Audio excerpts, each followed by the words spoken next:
I want to know where all the cholos are at in Los Angeles. 18th Street, Florencia. Where's the leadership at? And now that your hood's being invaded by the biggest gang there ain't a peep out of you. And we're back, y'all. Thank you for watching today. Go ahead and hit that like button, my people. You know that it helps us out a ton. And, of course, it helps you because it helps us. Now, y'all, I told y'all, immigration. I mean, not that you had to be a soothsayer in order to see it, but I told y'all immigration was going to be one of the most contentious issues of the Trump presidency. But even I did not see the extent to which this topic would just devolve into a mess on the floor within only 5-6 months of Trump being president again. I didn't see that it was going to go this far. At this point, we have politicians. I say politicians with an S as if there are various instances, but we have a politician. Let's just be more precise.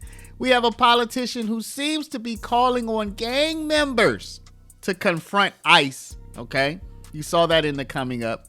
And we have a popular, I don't know if we call her a journalist or a host, a news personality, a popular news personality who is anguished seeing people who are criminals being deported from our country, y'all. And we have both of these people saying these things in public, to the public, not just their private conversations, not just their private thoughts, not just their private feelings, but they're expressing this to the whole world. Now, y'all, what do they have in common?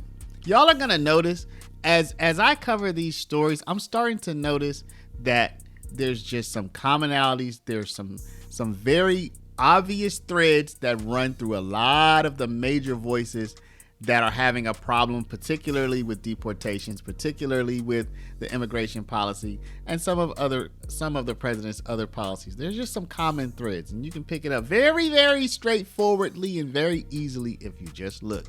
So, y'all, first what we're going to do, we're going to look at this California politician who called on the gang members to confront ICE and defend their turf. She actually legitimized gang members having turf in California with this comment, y'all. You can't make this up. Let's take a look. But before we do, y'all, make sure you take care of your money. I'm not going to make this a long one, y'all. Go to Paralegold, PARALEGOLD.com, or call 844-651-8334, 844-651-8334.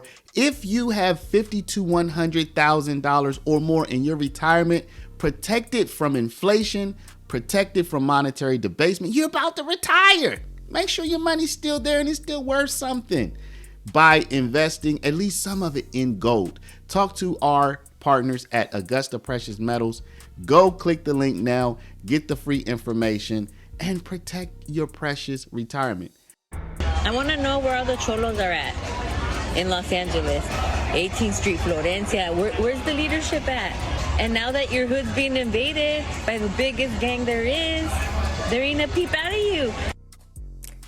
Fallout today after this video appears to show the vice mayor of Cudahy calling out local street gangs to protect the city from immigration raids. Now, the comments have caught the attention of the Department of Homeland Security.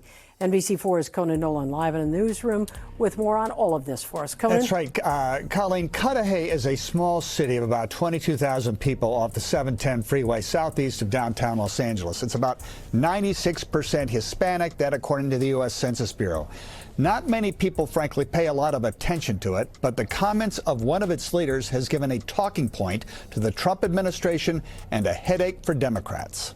Last week, when Vice President J.D. Vance visited Los Angeles, he made an incendiary claim regarding the state and local leadership and the civil unrest that had earlier rocked one section of the Civic Center. You had local officials and radical left-wing agitators who actually encouraged violence. In fact, local officials did not encourage rioting or the attacks against federal immigration officers. At least, not all of them. I want to know where all the cholos are at in Los Angeles. A little-known city councilwoman and vice mayor from the relatively tiny city of Cudahy, southeast of downtown, posted a now-deleted video on social media where she called out two murderous street gangs in what could be considered a solicitation of violence against federal officers. Where's the leadership at? Cudahy. It's in Cudahy. California. Her name is Cynthia Gonzalez. The post making the rounds nationally, starting with Fox News this morning. These are all about territory, and this is 18th Street, and this is Florencia. You guys tag everything up, claiming hood. And now that your hood's being invaded by the biggest gang there ain't a peep out of you. I find it very interesting that an elected official in California is making a direct appeal to criminal gangs. This presupposes some kind of relationship, and I think it is very troubling. Every elected official in the United States takes an oath to uphold the law. And to invite criminals to attack law enforcement, federal or state or local, whatever, is outrageous. Jay Johnson is the former Secretary of Homeland Security under President Obama. Vice mayor of a city, or when you're Secretary of Homeland Security or any other public position, you have very little space for your personal views hearing publicly. She said it, and it was not a good comment. Radio silence from most Democrats. The city of Cudahy released a statement saying that the councilwoman spoke on her own behalf and her views did not reflect that of the city government. I'm Conan Nolan, NBC4 News. And besides that, y'all, if that weren't crazy enough, we have this popular news personality, Nicole Wallace, who is aggrieved, anguished, and overall thunderstruck in her heart because the Trump administration is deporting criminals from the country. At seeing criminals get deported, she wonders how afraid they feel. Y'all, I mean, come on, people. I remember the first day I read about the deportations to El Salvador of the alleged Tren de Aragua members for whom no evidence was ever presented that they had anything to do with Tren de Aragua. And I remember saying to Mike, like, I wish I didn't feel so gutted, and I wish I could stop thinking about these guys being scared in El Salvador. And then I was somewhere. I was in Westchester. It's usually a baseball trip that has me. I don't know what I was doing, but we stopped to get something to eat, and I saw the paid ads that Homeland Security was doing in front of the deportees who were now prisoners at CCOT, and I was gutted. And I think I'm sometimes scared by how much anguish I feel over how they're treating human beings. So, y'all, as you can see from these two clips, I mean, I don't think these two clips are just two crazy people out there, right? I don't think this is just like two crazy people out there. I think these clips represent something bigger, something more pervasive, and that's why I'm showing them. Otherwise, they'd just be two people who are off their rockers, if you know what I mean. But no, I think that there are large groups of people who don't want the criminals to be deported, who don't even want the criminals to be arrested. And you know what? There are protectors in this country, and there are people who are like, why don't you take it a little bit easy on him? He didn't mean to do it. It's his upbringing. You feel me? Do y'all know do you see where I'm coming from?